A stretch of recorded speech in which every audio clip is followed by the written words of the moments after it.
तर कुडाळ तालुक्यामध्ये घोडगे गावामध्ये मळेवाडी इथे ढगफुटी सदृश पाऊस झालाय। त्यामुळे रस्त्याची मोरीच वाहून गेली आहे आणि घोडगे मळेवाडी इथल्या ग्रामस्थांची प्रचंड गैरसोय होतीये। ऐन गणेशोत्सवाच्या तोंडावरती रस्ताच बंद झालाय। त्यामुळे ज्येष्ठ नागरिकांसह शाळेतील विद्यार्थ्यांचेही हाल होत आहेत। लवकरात लवकर प्रशासनाने दखल घ्यावी आणि घोडगे पणदूर मठ हा मुख्य रस्ता ते मळेवाडी असा हा रस्ता लवकरात लवकर पूर्ण करावा, मार्गी लावावा अशी मागणी घोडगे सरपंचांकडून करण्यात आली आहे। ढगफुटीमुळे घोडगे गावातील मळेवाडी येथे जो काही रस्ता होता, या रस्त्याची मोरी आपण पाहत आहात की पूर्णपणे वाहून गेलेली आहे।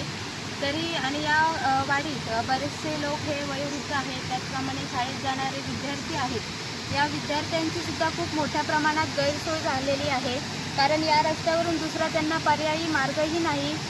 त्यामुळे माझी प्रशासनाला विनंती आहे की हा प्रश्न त्यांचा लवकरात लवकर मार्गी लावावा